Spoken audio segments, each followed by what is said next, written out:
एक तिब्बती फकीर था।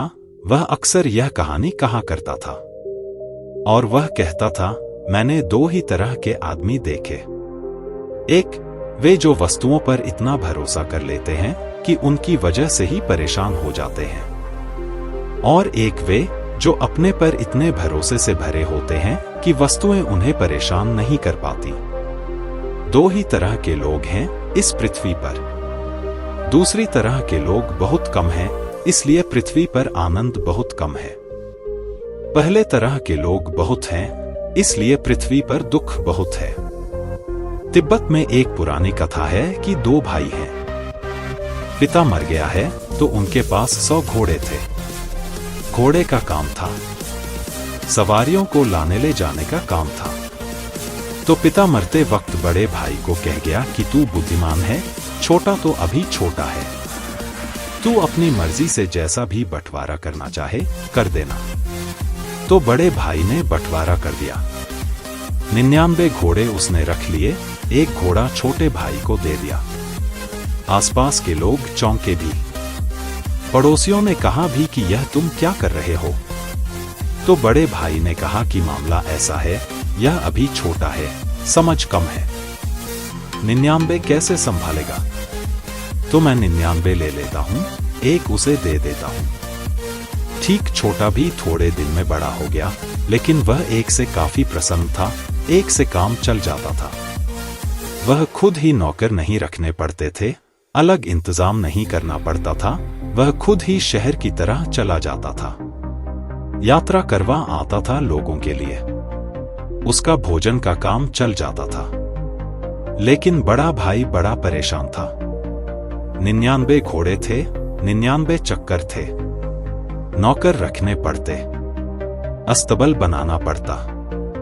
कभी कोई घोड़ा बीमार हो जाता, कभी कुछ हो जाता, कभी कोई घोड़ा भाग जाता, कभी कोई नौकर न लौटता। रात हो जाती, देर हो जाती, वह जागता, वह बहुत परेशान था। एक दिन आकर उसने अपने छोटे भाई को कहा कि तुझसे मेरी एक प्रार्थना है कि तेरा जो एक घोड़ा है वह भी तू मुझे दे दे। उसने कहा, क्यों? तो उस बड़े भाई ने कहा, तेरे पास एक ही घोड़ा है, नहीं भी रहा तो कुछ ज्यादा नहीं खो जाएगा। मेरे पास 99 हैं, अगर एक मुझे और मिल जाए तो 100 हो जाएंगे। पर मेरे लिए बड़ा सवाल है, क्योंकि मेरे पास 99 हैं। एक मिलते ही पूरी सेंचुरी, पूरे 100 हो जाएंगे। तो मेरी प्रतिष्ठा और इज्जत का सवाल है। अपने बाप के पास 100 घोड़े थे, कम से कम बाप की इज्जत का भी इसमें सवाल जुड़ा हुआ है। छोटे भाई ने कहा, आप यह घोड़ा भी ले जाएं, क्योंकि मेरा अनुभव यह है कि 99 में आपको मैं बड़ी तकलीफ में देखता हूं, तो मैं सोचता हूं एक में भी 99 बनते नहीं, लेकिन थोड़ी बहुत तकलीफ तो होगी ही, यह भी आप ले जाएं। तो वह छोटा उस दिन से इतने आनंद में हो गया क्योंकि अब वह खुद ही घोड़े का काम करने लगा। अब तक कभी घोड़ा बीमार पड़ता था, कभी दवा लानी पड़ती थी, कभी घोड़ा राजी नहीं होता था जाने को, कभी थक कर बैठ जाता था। 1000 पंचायतें होती थी, वह भी बात खत्म हो गई। अब तक घोड़े की नौकरी करनी पड़ती थी, उसकी लगाम पकड़कर चलानी पड़ती थी, वह बात भी खत्म हो गई। अपना मालिक हो गया। अब वह खुद ही बोझ ले लेता, लोगों को कंधे पर बिठा लेता और यात्रा कराता। लेकिन बड़ा बहुत परेशान हो गया, वह बीमार ही रहने लगा, क्योंकि 100 में से अब कहीं एक आध कम न हो जाए, कोई घोड़ा मर न जाए, कोई घोड़ा खो न जाए, नहीं तो बड़ी मुश्किल हो जाएगी। मारपा यह कहानी अक्सर कहा करता था। एक तिब्बती फकीर था, वह अक्सर यह कहानी कहा करता था और वह कहता था, मैंने दो ही तरह के आदमी देखे।